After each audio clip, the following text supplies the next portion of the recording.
I'm your host, Javier Vicuna, and today I'm joined by... Devin Fromer. And Miguel Rodriguez. So you guys might know Devin and Miguel from our past shows where we've talked about their films. But today we're going to actually have a bit more of a creative artist struggle show. Just kind of talk to them about, like, you know, your guys' background with filmmaking, kind of the ups and downs. I know Miguel also does music as well. And just kind of personally talk about the struggles that we as artists here in Marin go through. But you guys want to give a bit of background before we kind of delve into the topic? Yeah, well, we're my name's Devin Fromer, and this is Miguel Rodriguez. We're both filmmakers, and he's a musician as well. But we're both independent filmmakers, writer, directors, actors from here in the Bay, and more specifically Marin.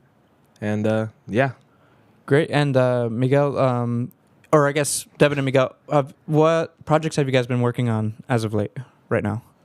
Well, we've been working on 2 features at the moment, and they've been going really well. One of them is for Devin, the other one's mine. Devin's has been going really well as far as like shooting. I've been having a really good time acting and just working with them as always. So that's what kind of we've been up to. Okay, and sorry, what was the name of Devin's new movie upcoming? I don't want to drop the name yet. Yeah. And the reason why is because we're actually working both, and I don't want to drop this early, but we're going to have a double feature premiere of both of them, so we want to drop the names on the same day. Awesome. We already have the date scheduled. We can talk about that later. But Sure. Later in the show. But yeah, we're going to drop the names on the same day, and we're going to, Okay, gotcha.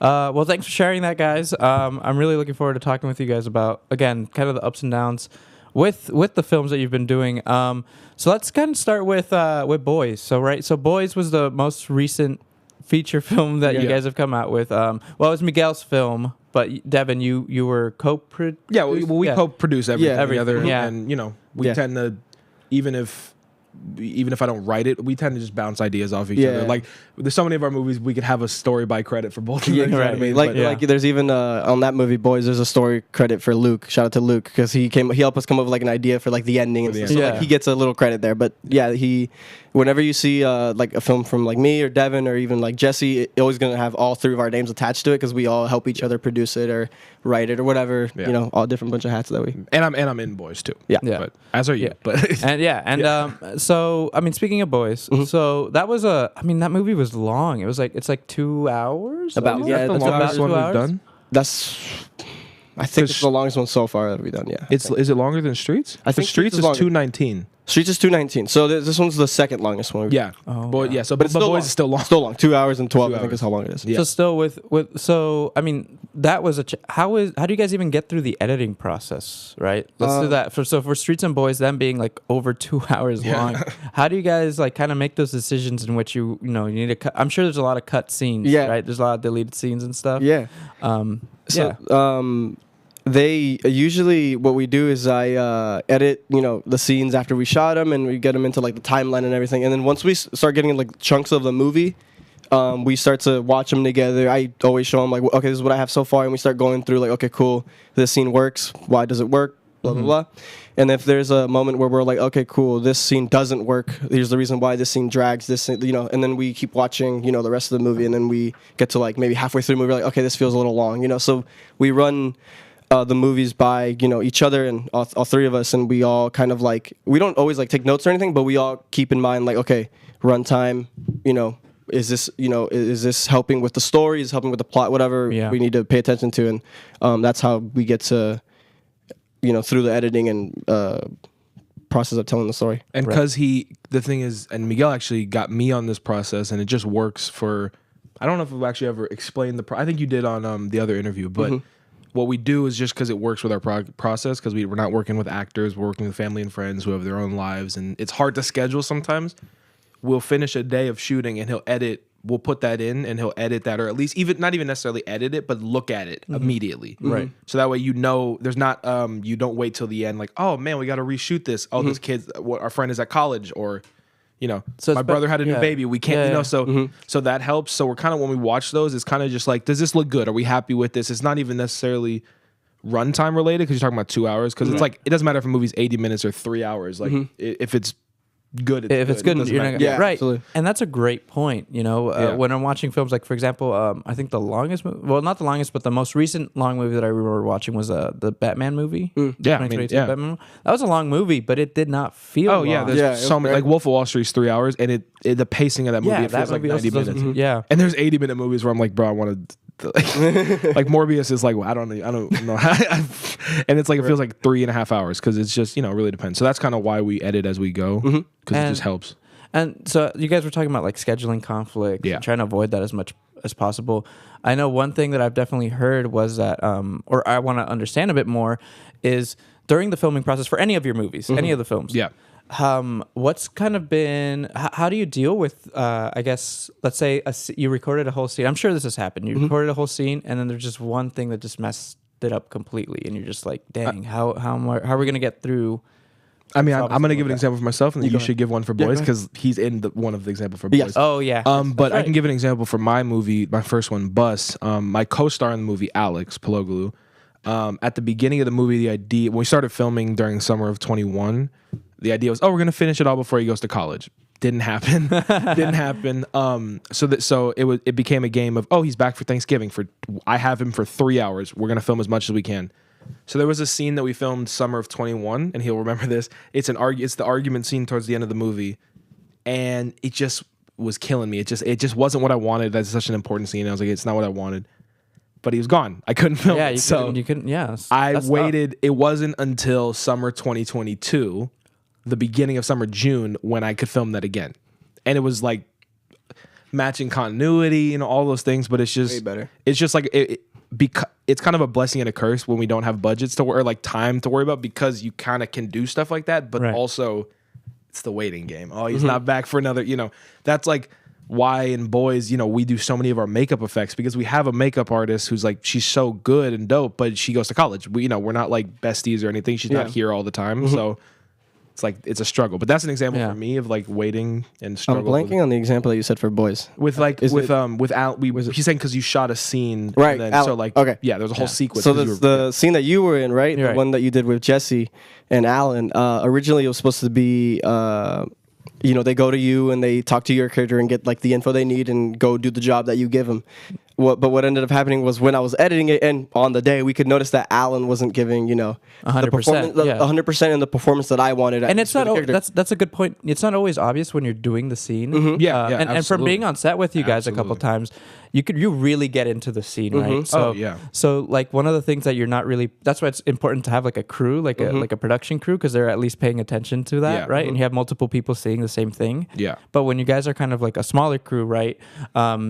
Again, things like that aren't always so obvious Exactly. until after post. and you're So like, we got through the whole shoot and we did it like 2 different days with other scenes, not just yours, but that Yeah. little like part of the first like 10 minutes of that segment for Jesse's character. And in the editing, I was like immediately, let me check it because that's the process we do. Let me just check and see how it looks, what we need to do again or anything. Because I already had a feeling a little bit. I was like, okay, let me see, just because I kind of wasn't satisfied with the performance, and it's not Alan's fault because I wrote him a role that was very different because it was for someone else. So he ended up having to fill in the shoes, but which we have to do that a lot too. yeah, we had to do that a lot. Yeah. When we write it for someone else, they're unavailable, and then we have to give it to somebody else who it wasn't for, and then it's a struggle for them to get through it or things like that. Yeah. Anyways, but in the editing, I saw that the shots kind of didn't look that good because I was trying to pay attention to like the acting or like pay attention to script and stuff, and then I could see that Alan's performance I wasn't very happy with, so I was like, oh okay, let me I have to reschedule this, I have to do this all. So then I let you know about it, I let Jesse know about it, and then I got someone else, or I got Jesse to do it just by himself, right? We did the scene again, and it was just you and Jesse. So Yeah.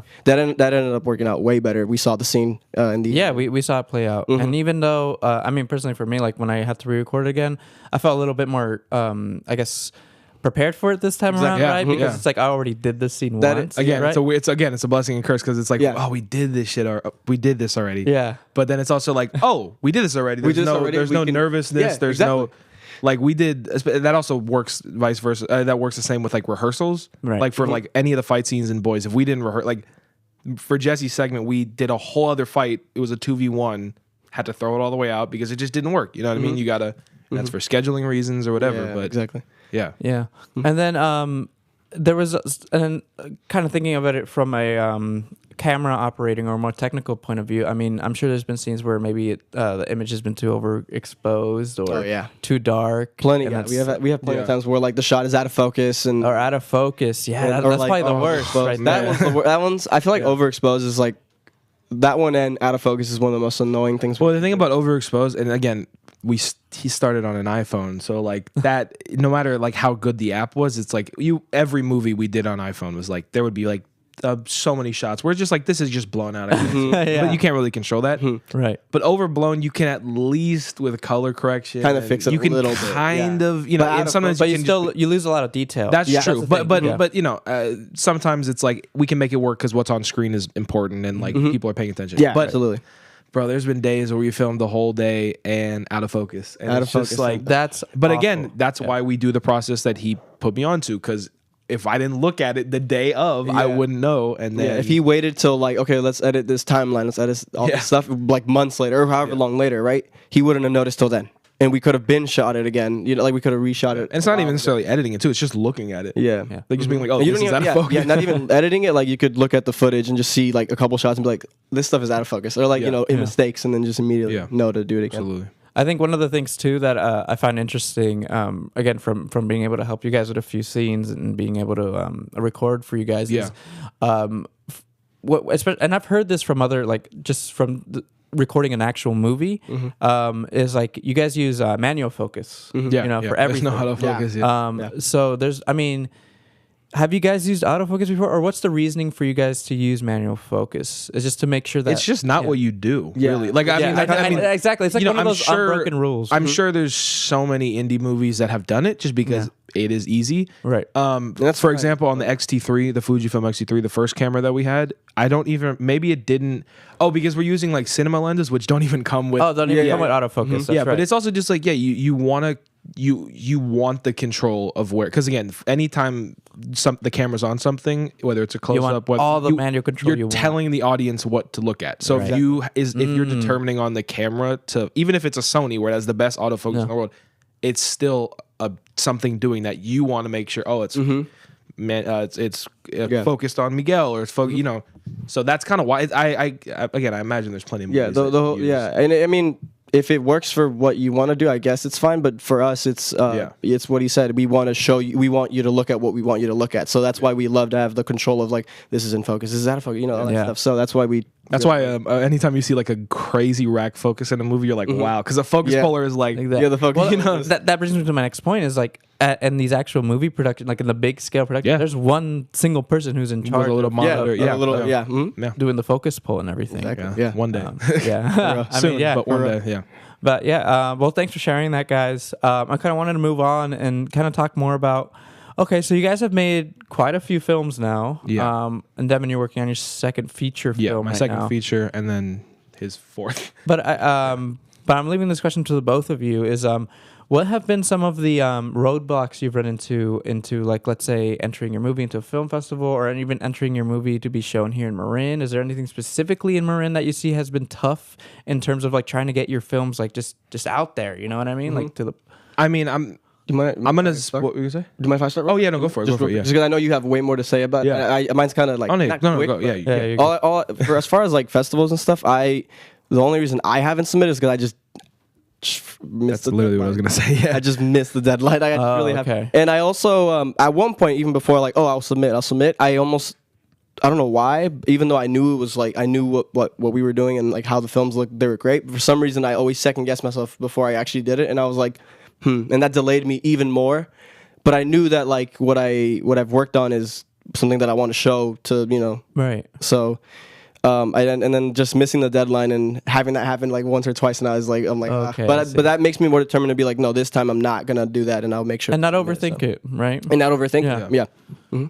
I mean, I was gonna say something along similar where it's like, not to like crap on ourselves, but I do think there is an aspect to of it where it's just like uploading it on YouTube after we play it for the premiere. It's like it's just what we're comfortable with, not comfortable as in we don't want people seeing it. I mean, Bus played in theaters for 2 months, and it was like the highest grossing movie at the Lark during those 2 months. Really? Or at least for like 2 weeks. Wow. Yeah, I can say I outgrossed Tom Cruise because Top Gun Maverick was playing. Okay, cool. Shout out to Tom Cruise. Yeah. But Me too.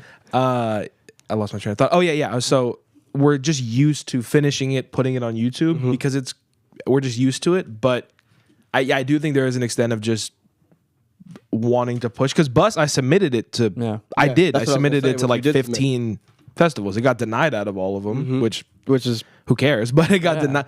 And I think there is an aspect of being a little bit discouraged. Like after those 15, I was like, oh, I don't want to submit to whatever. And Did any of them give you a reason as to why they didn't it's do all it? like It's it's all all just like the same, like, oh well, we appreciate your entry. We can't put every film in this year. And I actually don't. I imagine they have so many film submissions. They don't personalize every email, but it's probably just like I forget what it's called, but like a bot email basically. But they watched it at least. They watched it and considered it, which is who cares? But The point is, you at least got them to see some. yeah, and the other thing is too, at this stage, again, we can talk about it maybe a little bit later, but the event that we're talking about with the double feature, that is definitely much more of getting it out there, and then that's going to be at least for my movie, that's going to be the last time people are going to see my movie until I submit it to festivals. So it's not like, oh, it's going to be up on YouTube and hopefully it's going to, I'm literally like, I'm going to be pursuing festivals just because, we've been doing this for a bit now, and I think it's time to try to take that next step. Absolutely. And that's not to belittle any putting it up on YouTube. Like I think it's awesome.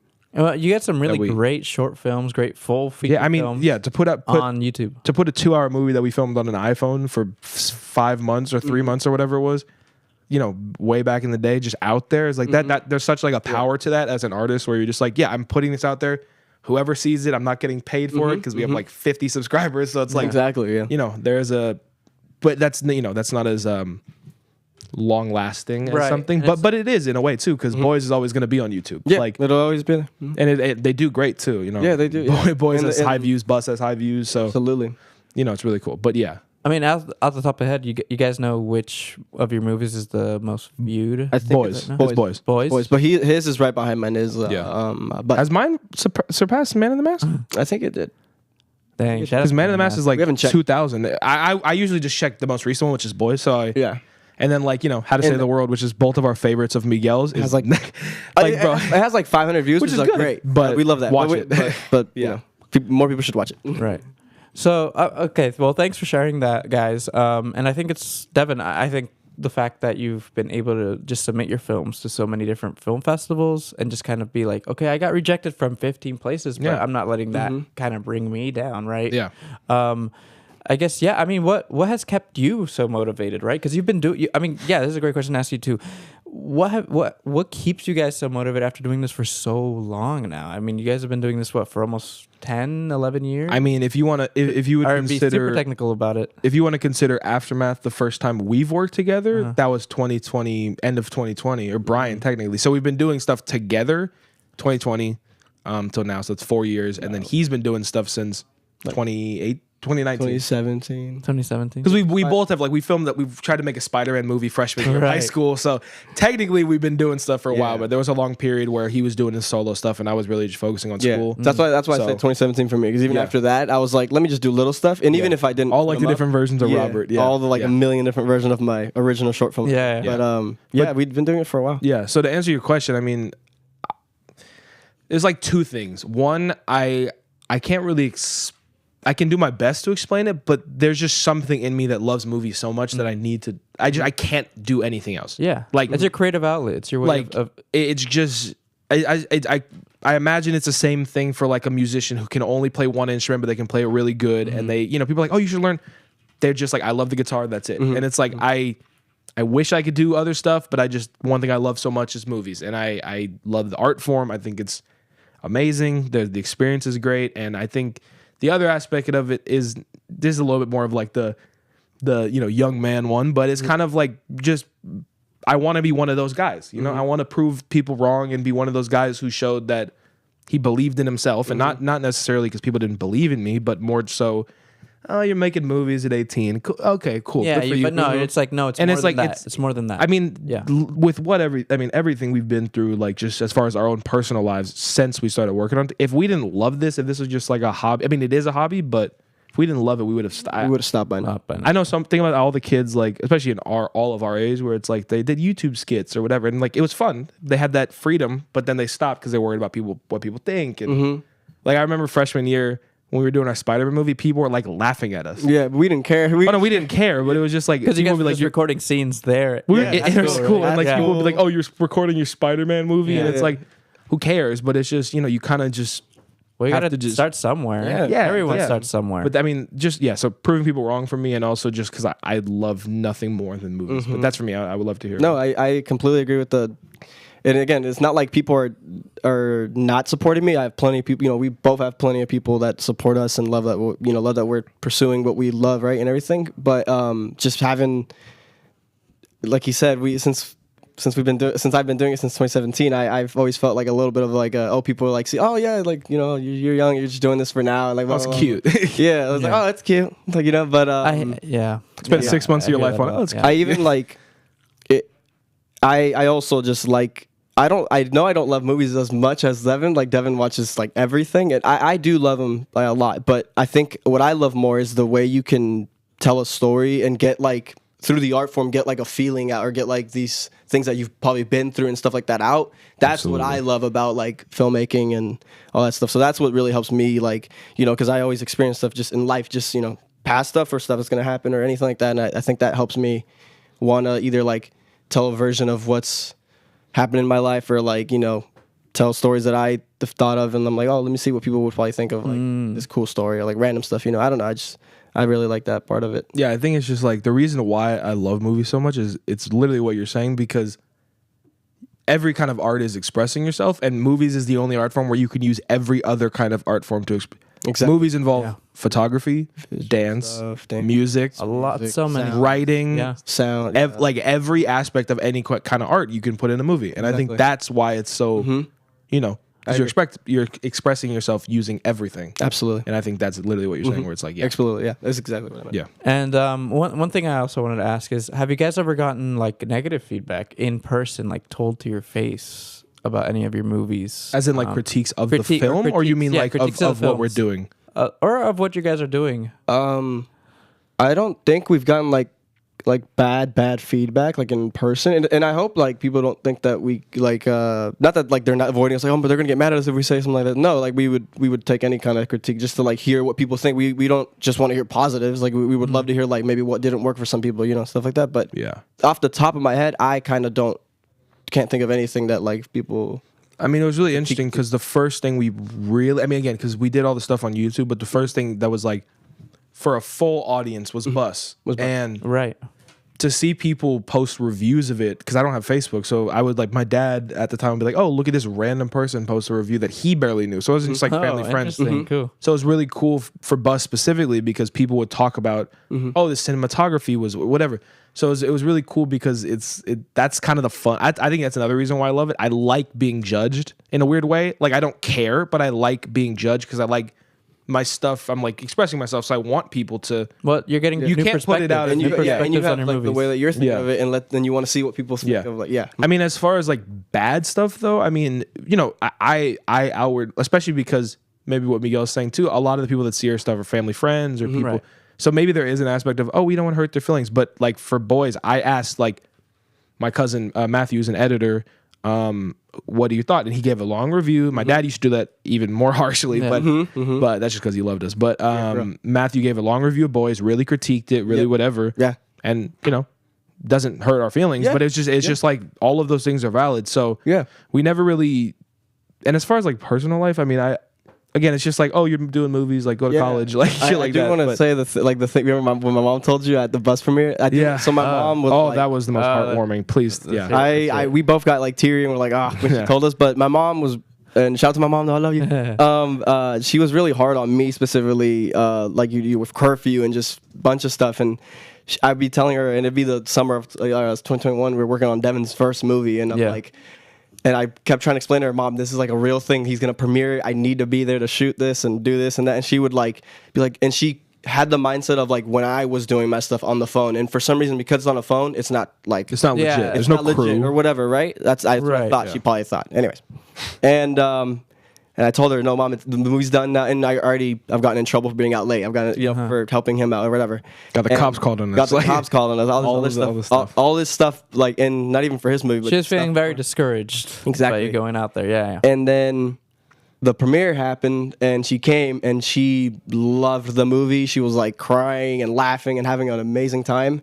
Oh, and then that's sweet. she told Devin, she was like, What, yeah, I forget. It's been so long. Yeah. But she walked up and she was just like, "I was wrong. Thank you. You." She proved, basically she just said looked you at both of proved us. me wrong. Yeah, she looked at both of us and said, "You proved me wrong. You guys." And I are was, doing, and you then know, since then she's been So as far as like supportive. of the movies, So like the supportive. most supportive. Like the most supportive, always Yeah. there at the premieres. Yeah, it's. but that amazing. moment was great because Yeah, it was like amazing. just again. So it's like as far as because we're so as you get bigger, more people have opinions about your stuff. So we're Right. kind of ready for that. Yeah. But as far as like negative stuff, it's kind of just like people in your own life who are Mm-hmm. like, I worked hard to make money for my kid. Like our parents, my mom. Oh, like where my mom came from, it's like she made so much money to make sure I was good, and then I'm not. I'm like, oh, 17. I don't want to go to college. I want to spend a year out of high school making a movie. Mm-hmm.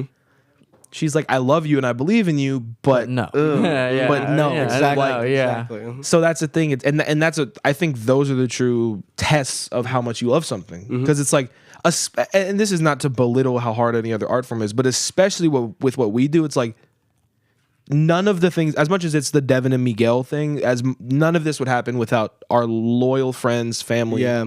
Like those are the people that literally we wouldn't have any movie done with. So it's like, we it's so nice to really show people like, oh, this is what we're doing. We have family and friends, and also like I think putting our family and stuff has also helped them be more encouraged, because they're not worrying about what you're doing because they're on camera. So Yeah, it's exactly. like, but I can't really think of any other negative. Yeah. It'll happen more as you get bigger. Yeah, As you- we yeah, keep going, I'm absolutely, sure yeah. we'll get more, but No, I was just curious because and you guys answered this. I was just curious because I wanted to learn about how you guys take that feedback, right, and how you guys take that as an improvement. But obviously, you guys don't take it to heart. You guys Yeah. look at it. I mean, from it can get you. It sometimes. can get you. I mean, sometimes, yes, Yeah. This is depending on like Yeah. what the critique or what they say is, right? But like for the most part, I mean, again, we haven't gotten much, but like we know that it usually is just like an opinion, and it's just like a thing that they want to point out, and it's not like it sucks now or like anything, Well, no. I mean, there's always kind of like I guess there's critique that's like it's done well, and there's Yeah. critique that's Exactly. done bad, right? Exactly. Like it's just like Yeah. Exactly. purely coming Yeah. out of a and the oh, this movie sucks. These guys suck. It's gonna come eventually. Yeah. But Yeah. I find actually what when I take it to heart is actually more in my head before a movie is done. Because once my mindset at least is once I put something out there, I know it would be stupid for me not to know what I'm doing. I'm putting something out there to be judged. So if I'm like, oh, they didn't like it, maybe I'm like, wow, you guys clearly didn't get it or something, which hasn't happened. I'm just kind of speaking hypothetically. Yeah. But I know what I'm doing by putting it out there. It's before that, like for what we're working on right now. I'm like every day I have to remind myself that like this, you're trying to do this. This is, Exactly. like you believe in this. exactly. But then I'm like, ugh, no, I it's get it. not I gonna get it. work. Yeah. But hopefully it does work, and that's kind of what it is. It's constantly just working to be creative and continue just Motivating yourself. motivating Going. yourself. And again, that's why this is so great because And the other one, he's and Jesse too. Jesse's in the back Yeah. too. But that three trios, like this trio has gotten so just solid at like, oh, do this. This is good. This is good, and that helps. Finding a camp, which is again maybe why we didn't go to film school. Aside from the money aspect, it's like film school is great because you're around a lot of like-minded people. We have our like-minded people. We Right. worked hard to find a group of The you, like-minded people. you as well. You know what I mean? So it's like, So it's like, yeah, we found our group, and it's like that. Exactly. We're always looking to expand it and stuff. So that's kind of Absolutely. yeah. Yeah, because in film, you've mentioned this before, Devin, but there's a lot of people who go to film school who only end up making like one short film or end up Yeah. making like Yeah. I know plenty of people that I went to high school with who went to who were coming out of like the Media Academy program. Yeah, me too. At Sarafel High School, and they're like, oh yeah, we're gonna go to like what is it, like Long Beach is really good, Or UCLA, or UCLA, USC, there's NYU, there's like a all lot those of- LA film Yeah. schools and stuff, and then Yeah. they're like, yeah, I graduated from there. I'm like, okay, cool. Where can I see your stuff? And then they're like, oh, I only made like one For my short final. film for my Yeah. final, and I was like, Yeah. what, dude? Like that boggles my mind, man. Like Yeah. I'm just like, so you're telling me you spent 4 years at this really expensive film school that, like, I don't know, George Lucas, Steven Spielberg were alumni, blah blah blah. You know what I mean?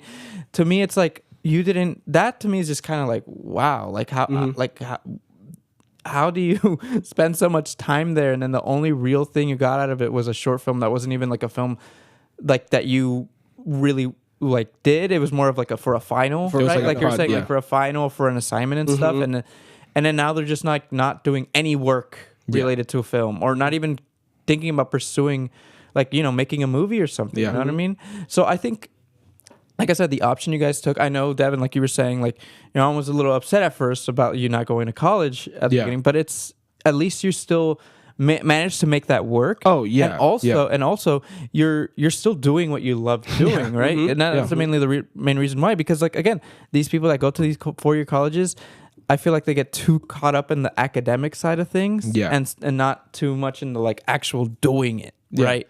I mean, also to an extent about the film school thing, it's like, I do think, you know, maybe 60 years, like even in the 90s, like there were excuses to be made. Oh, film is too expensive, I can't afford it. I live in nowhere, Tennessee. You know, it's like there are excuses to be made. Certain circumstances. But for people like who you're talking about, we live in a time where literally you have a more than decent camera on your phone. Like, or you can go to Best Buy and buy one for like $100. Again, it's not going to be like those new iPhones are insane though. Yeah, absolutely. And it's like, and I love how they're pushing the like filmmaking aspect of it. Yeah, they did it now that he stopped. But They but I you know, I'm not going to make a general statement like, oh, it's because they don't love it. But I think there is an aspect of that, of like, there's so many like, I want to be famous, or I want to make Marvel movie, which is fine.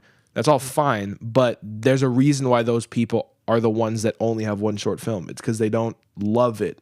Because you have to be, like Scorsese said, it's like you have to be obsessed with making movies. Like, I'm obsessed with even the days where I'm in my head to the point of like crying. I'm like, tomorrow, you know what I mean? Like, you have to be obsessed. Continue doing. So that's the thing. It's like people went to US, you know. You don't. At least for me, I don't know any filmmakers who have become successful who just did one short film because they had to, and then you know, I'm sure there are, but it's because even the quote unquote bad filmmakers that no one likes, it's like they even work hard to get where they are because they love it. You know what I mean? Like, there's plenty of directors right now in Hollywood that people are like, oh man, every movie that they come out is terrible, but hey, they still they somehow made it work. And I know there's an argument to be made right now too with you know, nepotism. Right, so like a lot of these, do you know what I'm talking about? Like, or like nepo babies, right? Like, basically people born into like families that already have connections in the industry, right? And all that stuff. Yeah, Denzel Washington's son, and stuff like that. Or like right now, I know the one that everyone keeps talking about is like Sabrina Carpenter, because Sabrina Carpenter was a Disney star, but apparently her aunt. But that's the thing here. Her aunt was the voice of Bart Simpson. She doesn't have like pull in the music industry. Exactly, and it's the same with like what is it? People are trying to call it like Chappelle Rowan. Right, who's been like, I don't know. Like I said, point is, like, all these artists that you're here. Yeah, well, people are just claiming like any type of success in a young person. Any person that's successful and young in the industry, it's either they're an industry plant or they're you know, like no one's open to just the idea of there being a young person who worked hard to get where they're at. Well, it's also now. I think too, you know what I mean? Because of the internet. You're absolutely right. Because the internet is like, bro, I can't see any clip of any sort of art without someone critiquing it. So many negative comments, like, oh, industry plant, or like, I'm like, bro, this person's like in their room playing a guitar. Industry plant. I'm like, bro, relax. Like, and it's not that I care about that person. It's like, you know, it's a screen, but it's just like, there's so much negativity about serious. You know, relax. Like, it's just people think they know everything about it, and I think that also discourages a lot of young artists. That's what I was going to mention. Yeah, because it's like it's also because art is so homogenized now. Like, you know, think about even early 2000s. It's like, if you were making music, you could make it on MySpace and you could do whatever you want. You wouldn't have a following. It's like people blow up on TikTok from one video, and it's like, or like a sound, and it's like, you know, like the Huac Toa girl, like I know, like dude, and it's like, and then she's using, and then she's like using it to like support charities and stuff, and people are like industry. I'm like you just, but you know, we could get in a whole other conversation about toxic stuff on the internet. It's like, but I don't really pay attention to it just because it's, and that's good. So cringe, but no, it's true though. Like again, it is discouraging for a lot of young artists right now. Yeah, because they see this as like, oh, okay, if this guy's getting a lot of hate, then I don't want to share any of my music or share any of my films, because I feel like I'm just, it makes them feel like they're being too show offy, or maybe they don't want to show off, and that actually happens to a lot of art. I know a lot of people like that who are really talented, but they're like, oh, I don't want to like perform, or I don't want to do music because I feel like I don't know, they're just like shy about it. You know what I mean? Right. Yeah. I mean, bringing it back to movies too, it's like there's so much snobbery, I feel like. Snobbery, yeah. Like I can admit more than anyone the negative effect on cinema that the MCU has had and stuff, as far as just like long lasting effect. But the snobbery of people to be like, oh, you only watch Marvel movies, and I'm like, what if a kid who like wants to make movies wants to make Marvel movies? Like you're discouraging someone because you don't like something, and you know it's easy for me to be like, I don't care because I don't care, and I'm lucky enough to not get caught up. A movie's still a movie. It doesn't. It doesn't matter. But like so many young artists are like get caught up on this internet like. Just all these and again, it's just the age we grew up in. All three of us grew up in the era of cringe, fake, YouTube, which is, it's taught me so much, but it's also made me like force myself to not care and not be on social media too much. It's just a keyboard, dude. Yeah. It's a faceless person. Even if they have a profile picture, it's a picture. Like who, so a lot of young artists get discouraged about that, Right.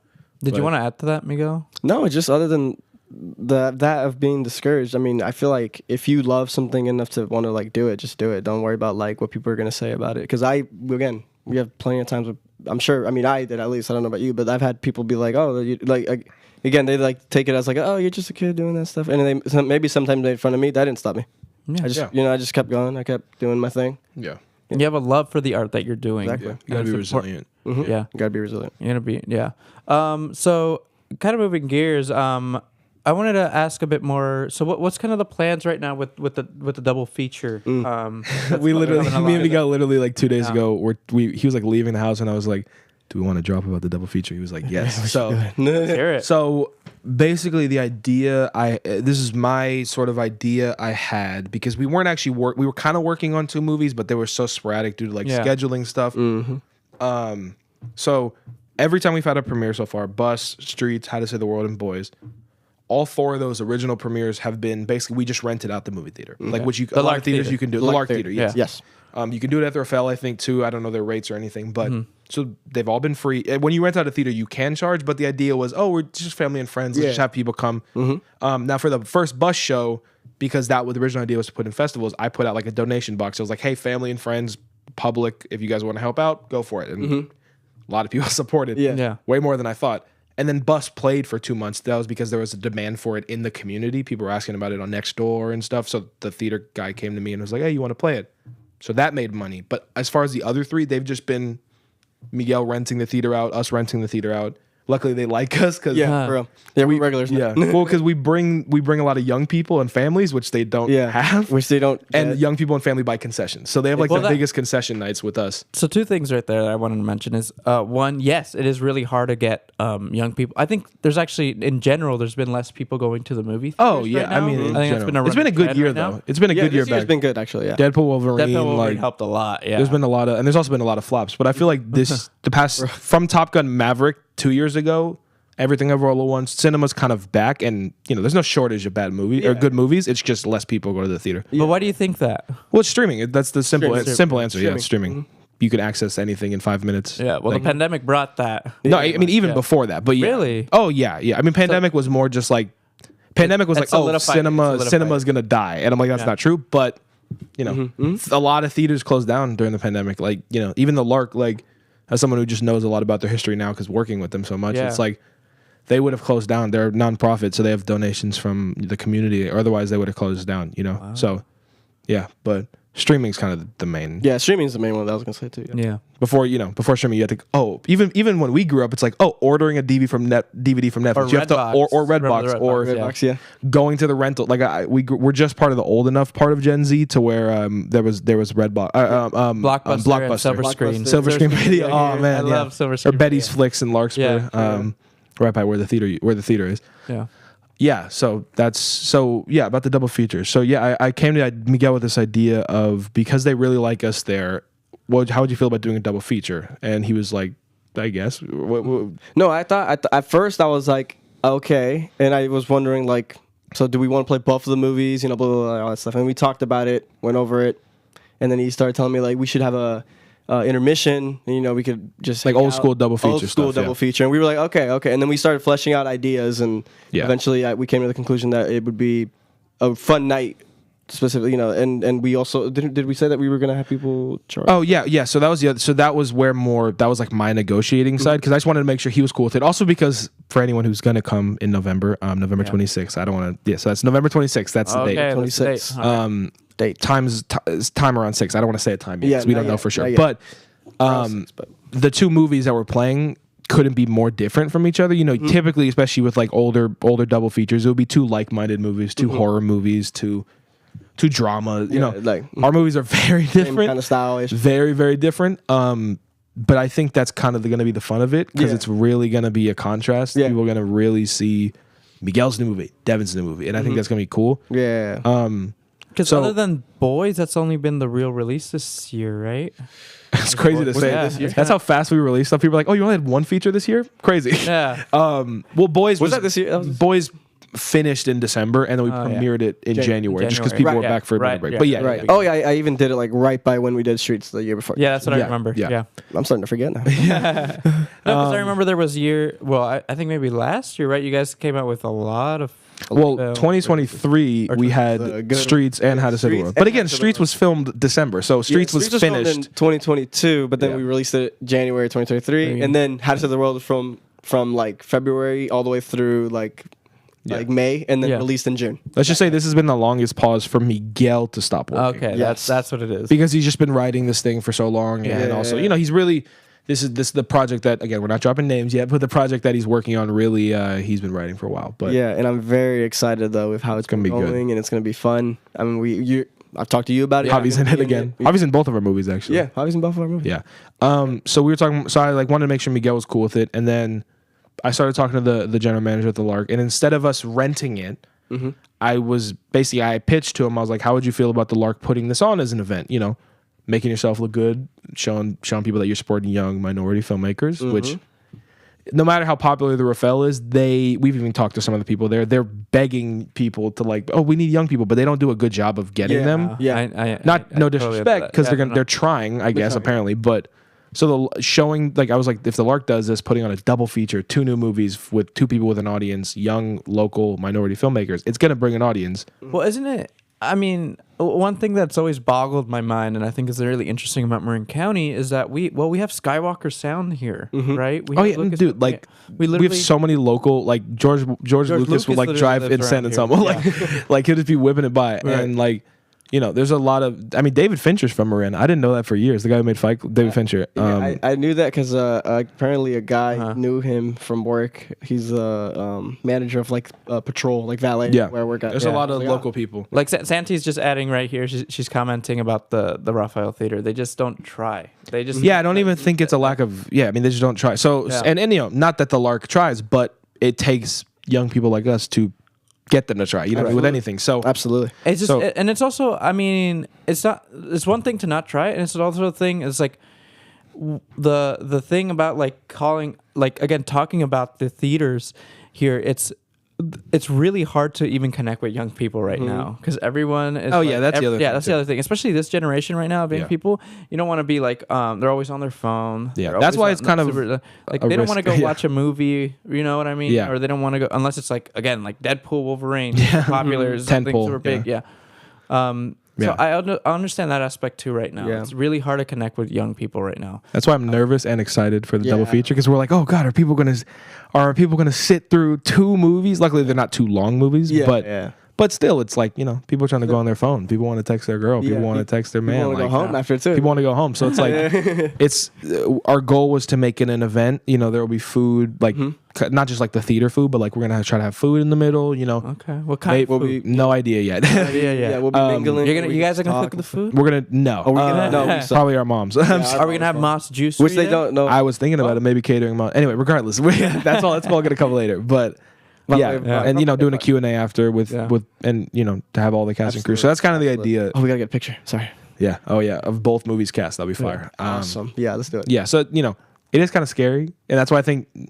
Not that Miguel's super excited about it and he's super down, but like when I told him it's like we're gonna have people sit through 2 movies, And again, it doesn't matter if a movie's 3 hours or 1 hour. If people pay attention, again, like we're kind of just like rolling the dice, which is kind of what you have to do. Yeah, and then the other thing too. I mean, now I'm like full, like all in. Like I totally am like totally. Good with it. But like, they've sat through our movies before. Yeah. They from what we know, they like them. Yeah. So like, if there's two of them, especially I've said this, the one that I think they're gonna want to go.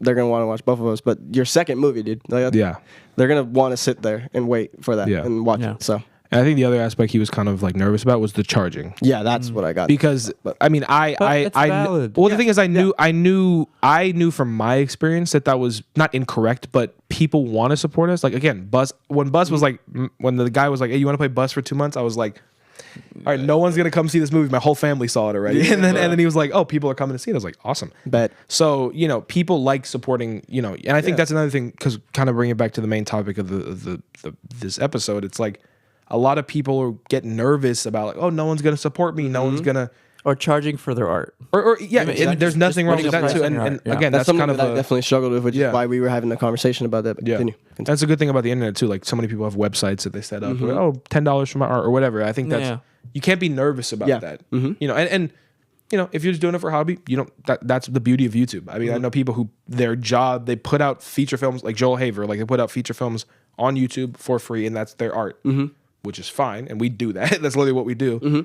But there's nothing wrong with wanting to charge yourself, especially if you're trying to turn it into a career, which we are both trying to do. Right. Because we are both, this is the next step up. Yeah. Right? You're stepping up. Yeah. Because we're stepping up. filmmakers, You guys have beefed up your movies immensely, right? That's the other thing. You guys have been putting so much time, so much really, really honing in what you guys have been learning the past years, and really putting it into these next 2 films, that's why I'm really excited to watch them, because I know I continue to see everything, and like Boys has really been that transitional film, I think, for a lot of what's to come in the future. And again, I know it's really tough to put a price on your art, but I'm glad that you guys are moving through with it, because you guys are stepping up. You guys are putting much more emphasis on the production. I mean, it's your guys' time too. You know what I mean? Time is money for real. Yeah, no, it really is true. And as much as you guys are saying like, like a lot of people say like, oh, it's just a hobby. Like this is more than a hobby to you guys. Yeah, way more than a hobby. And this is that next step. So I'm really excited. I'm glad you guys are going through with that. Yeah, it's gonna be fun. Yeah, sorry. Did you want to add any more details about that event? As far as that event, no. Yeah, that's pretty much okay. Cool. More stuff will drop, obviously. Yeah, well, as we get closer, we're just working on finishing the movies now. I know, which is good that we have a deadline, because I work better under pressure. But that's just me. I don't know about Miguel. But I work better under pressure. Yeah.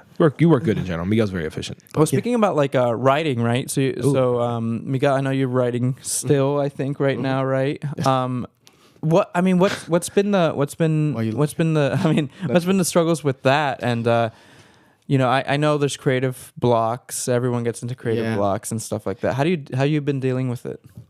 So the main one that I've been getting is just a writer's block. Like for some reason I've been struggling with trying to get like ideas down. Not that I don't have ideas. I have ideas. I have it all in my head. I just for some reason can't put it onto the page, which happens to me every now and then. But for some reason, this specific one, I think it was he knows about it because we've talked about it. But me and Devin have talked about the one that I'm writing now, and I think it's the fact that I've tried to start this movie like 3 times now, and all three times I've had to cancel it because of scheduling or whatever, other stuff, which has discouraged me, and it kind of affected the way I wanted to write it or do anything like that. So that really is what affected me the most. But and then when I ended up doing this last version of it, which will be the final draft of it, and we'll be able to shoot it in time.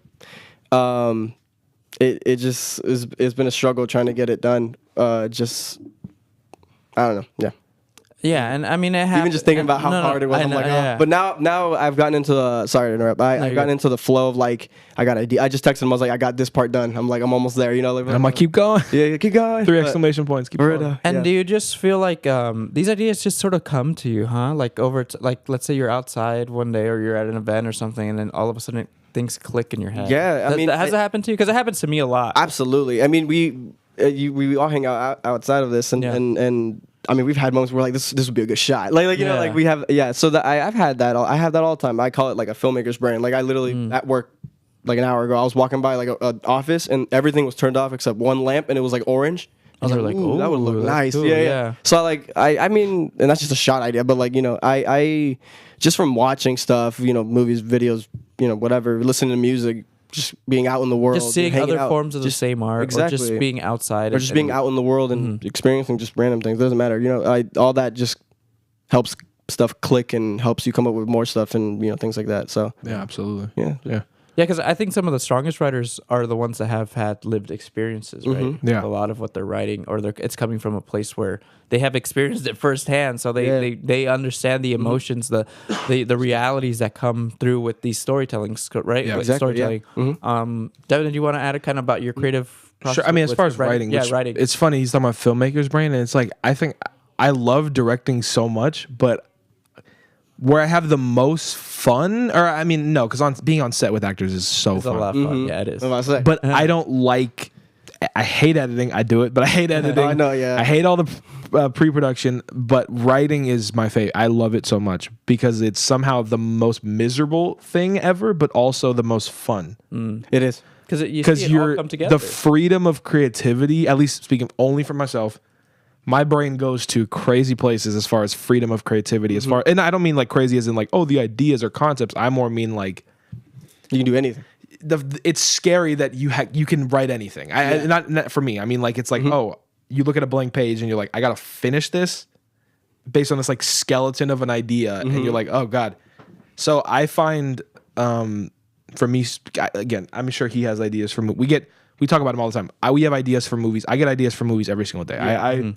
We're both blessed with that kind of brain where we get blocks, but we get ideas. I could and that's the other thing too. Inspiration can come from anywhere. Yeah. Like I don't ever, again, speaking for the concept of the episode, speaking to young artists, don't ever block out inspirations because you think it's not. Bro, I've got inspirations from pictures, movies, trees, music. I've looked at a bridge and dude. There's nothing wrong with conversations, inspiration. people Conversations, watching. absolutely. I mean, anything. Influence, being influenced. Everything. Artists talk about it all the time Yeah. too. Like if you like listen to interviews from directors, musicians, one of the biggest questions they would ask them is like, "Oh, what are your influences?" And they're really Yeah. open about that. Yeah, you have to be because I mean, you don't have to do anything, but it helps. I mean, you can't be like, oh, I'm gonna make movies, so I'm only gonna watch. I mean, I watch a lot of movies, but Yeah. some of my best inspiration has been this song would fit well with this scene. You know what I mean? Mm-hmm. So that's where the ideas come from, and then for me, the only way I can get it onto a page, I don't even think I've ever explained this to him, but the only way I can get it onto a page is if I have a question. Yeah. And that's just me personally. And my question, like speaking about bus, it's like, what if I had to explain to at the time, if I had to, and this is what made me start it in 8th grade, if I had to explain to someone what being biracial was like, who didn't know anyone who's biracial and hasn't lived that experience, what would that be? Because I didn't see that in any movie. Yeah. I'd never seen a movie that showed that. Right. Still haven't. So, but that was It's the true. question. It's true. Yeah, That was the that's question. true. I was like, how would I express this experience? Because there's plenty of movies about expressing the black experience, and there's plenty of movies about expressing, the white Jewish experience in every facet.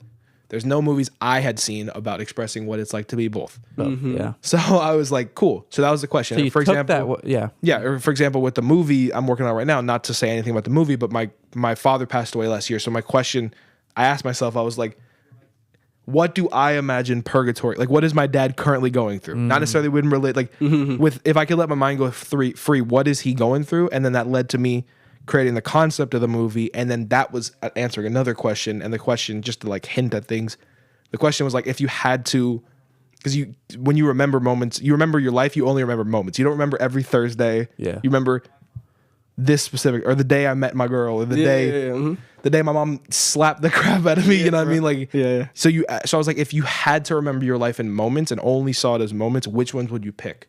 Like more than one, just in general, like as moments. And that was like what spurred the creative idea. So Yeah. that's the project we're working on right now. But I have to have a question to get it on the writing page. I think that's why we also love bouncing ideas off each other, because he seems, for me, it's like Miguel's much more like entertainment kind of Yeah. Not like, I feel like you have less blocks artistically because you're less worried about like, how is this for me? It's more like you're like, I have this idea and I'm gonna work it out to make sure it's good. That brings up a good point, because what I wanted to ask you, Miguel, was another thing is that you're a very talented musician, man. You have a very musical side to you as well, and I wanted to talk more about like, how is it scoring, right? So you scored all of Boys with your I think with your friend, right? Yeah, You my had a friend Ash. Yeah. So tell me kind of more about how that process is, kind of the hardships that come with that as well. Yeah, that's a whole other aspect, you know. Absolutely. Yeah. I mean, musically, just I am just, I don't know how I was able to learn, like, just,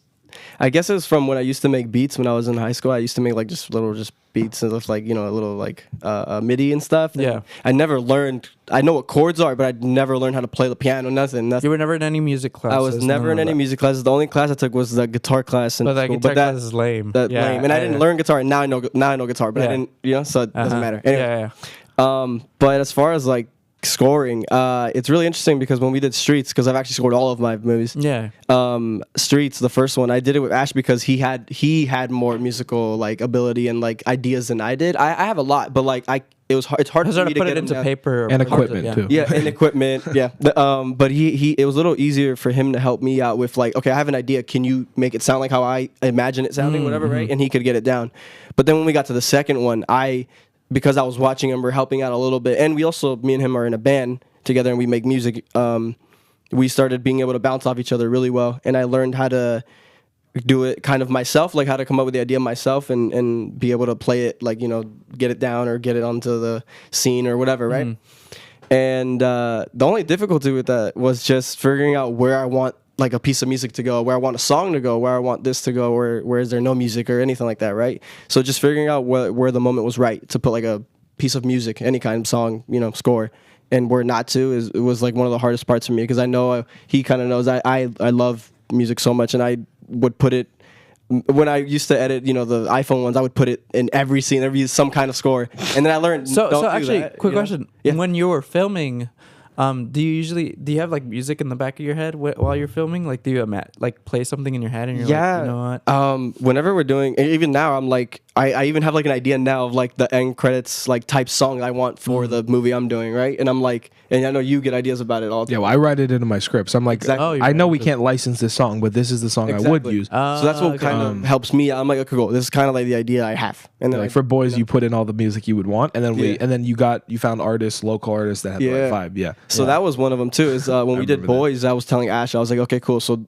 when we get here, let me show you the song I want to use, and I showed him like a copyrighted song. We can't use it all. Right. And then I'd be like, but here's the song that I am able to get from a local artist, and then I showed him, and we were able to fix it into like the movie and score and the rest of it. So or even create something from scratch, or even create something from influenced scratch. by that. That's where it goes back to the influence. It's so good to have influences. Exactly. There's nothing wrong with that. Yeah. Also, really nothing is original, so you can rip off whatever you want. Rip off everything. Yeah. I steal. I mean, you have to. Exactly. As long Nothing's as original, but yeah. it's ripping. It's the correct way of ripping off is making it your own. Oh, yeah. Putting like a unique twist And on a it. unique It's like making the rip off good. Like Yeah, I exactly. mean, like you could rip off sounds so negative, but everything is derivative of something. Exactly. Well, that's why also like, tropes exist. yeah. Exactly. Yeah. Yeah. Mhm. Like everyone talks about cliches in movies and everything. Well, it's because at the end of the day, every movie kind of does steal from each Exactly. other, right? And even the movies where they feel the most original, it's because they're putting a spin on a cliche or they're putting it, Exactly. you know. Right. Most people are like, oh yeah, they really did really turned things around with that narrative. Yeah. Yeah, exactly. I think always one aspect that I found cool about certain movies is when they explore, like I don't know off the top of my head, but like I know there's movies where they basically have the same story but told from a different perspective, right? Which actually kind of goes. We're running a little bit out of time here, but I did want to ask one last question. Is like, how do you guys come up with these ideas in the first place? Like, how do these ideas come to you? Like, for example, for your new film. Well, I guess your new film is exploring a lot of your biracial identity. No, that was my first one. Oh, that was your first- this new one simply and utterly came from the fact that my dad died last year. Okay, so that was what triggered. Yeah, I was 19. Yeah, so I was 19 when he died Yeah. last year. And the original draft of this script I wrote in a week, which is probably the fastest I've ever written anything, because it was just like Get it all out. You had to get it out. pouring my emotions into it. So that's where that idea came from. But again, for me, I get ideas all the time, but because writing is so difficult for me because it's such a I have to focus on. I have to write every single day, even if I write a sentence. For me, speaking by myself, it's such a pouring out of thoughts and emotions. I have to have a reason why I'm writing. Yeah. And I write. I mean, he knows ideas from high school, but like in my files, I have like movies that are like 40 pages, 50 pages, just ideas that I did get out, and I'm at a stage in my life where because of everything that's happened, I can't really do that anymore. I write ideas down, but it's a lot harder for me to just do them. Dump. Yeah. You know what I mean? I have to have a reason. Yeah. Especially because a feature is such a long process that I know it's like, again, you said time. It's like, takes a lot of time, a lot of work, and so it has to be a reason why. Yeah. How about you, Miguel? I mean, again, when we get back to the thing about like how I write a little bit more entertainingly, I guess. I don't know if that's even a word, but like I do care about like the plot. I care about like how I think about it, but I do in the back of my head, and I always keep this in mind. How is someone going to react to this? And I kind of aim for a reaction that I want to hear or want somebody to have. So that's kind of how I go about writing some moments in my movies or like things like that. So great. And then the ideas itself, it just comes from Yeah, he's much more of a filmmaker than me. Like, and what I mean, but not like as in like talent. I just mean he's much more of like, I'm much more writer mind. Like you're much more of like film. How is this gonna? I'm always thinking about the audience. But when I'm writing a script, I'm like, I like it. I don't even see the feature. I'm just like, this is the script. I gotta finish this first. But so. Yeah. All right. Well, awesome, guys. We're right at the end of the show. Oh, okay, cool. That went by so it fast. went by really minutes quickly. so fast. I'm just kidding. But hey, 90. best of luck. I'm super excited for your upcoming films. Thank you we'll very definitely much, be yeah. having another show with you guys to talk about that. I'm excited that's a double feature. Yeah. Yeah. We hope people can come. Yeah, no, absolutely. Please come back. Yeah. Yes, absolutely. And obviously more details on Yeah. our more more details details, to come. on the way. Yeah. But yeah, thank you guys for all you do. And I'm just, again, super, super stoked. Thanks for having us again. Thank you so much. Yeah. All right. Well, take care, everyone, and we'll see you guys in the next Hey Radio episode.